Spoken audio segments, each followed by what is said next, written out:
अस्सलाम वालेकुम नाजरीन, मैं हूं मोहम्मद अब्दुल हकीम। 7H न्यूज़ में आपका इस्तकबाल है। एलबी नगर पुलिस स्टेशन से वाबस्ता एक असिस्टेंट सब इंस्पेक्टर जिसका नाम अंजया है, दोपहर का खाना खाने के लिए रेस्टरूम में जैसे ही वो गए, वहाँ पर उनको दिल का दौरा आया और वो चक्कर खाकर गिर गए। इन्हें फौरी कामिनी हॉस्पिटल को ले जाया गया, जहाँ पर डॉक्टरों ने बाद महीना इन्हें मुर्दा करार दिया गया है। आइए देखते हैं ये रिपोर्ट।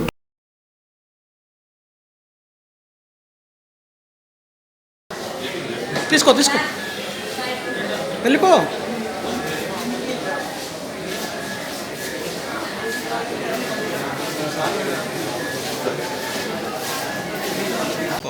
V6 తీసుకున్నాడు.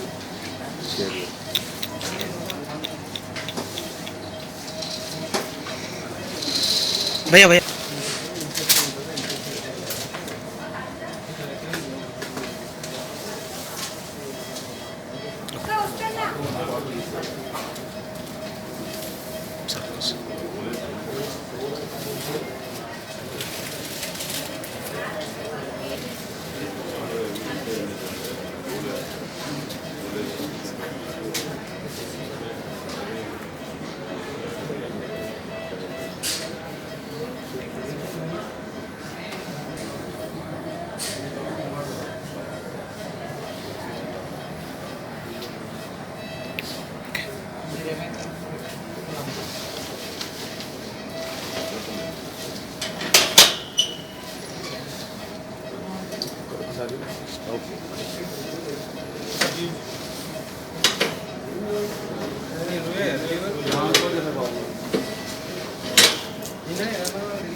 अब A1 टाउनशिप शमशाबाद और मोइनाबाद के बाद एक और शानदार प्रोजेक्ट लाए हैं नियर जहांगीर पीर दरगाह कोतूर, जो कि बैंगलोर हाईवे से 6 किलोमीटर जॉनसन एंड जॉनसन और नाटको फार्मा जैसी मल्टीनेशनल कंपनीज के करीब, जहां घर बनाकर रह सकते हैं। आबादी से लगा हुआ drainage, electricity, footpath, BT road, government hospital और बस स्टॉप जैसी तमाम सहूलियत दस्तयाब। 4,20,000 में 100 गज का प्लॉट। A1 टाउनशिप में आपका ये छोटा सा इन्वेस्टमेंट आपका और आपके बच्चों का मुस्तकबिल बदल सकता है। Address pillar number 235 opposite fisheries department, Rajendra Nagar, Hyderabad. 9676178623। खबर है शहर की, खबर है गाँव की, खबर है सारी दुनिया की। 7H न्यूज़ पसंद आए तो लाइक कीजिए, शेयर कीजिए और सब्सक्राइब करना ना भूलें। 7H news.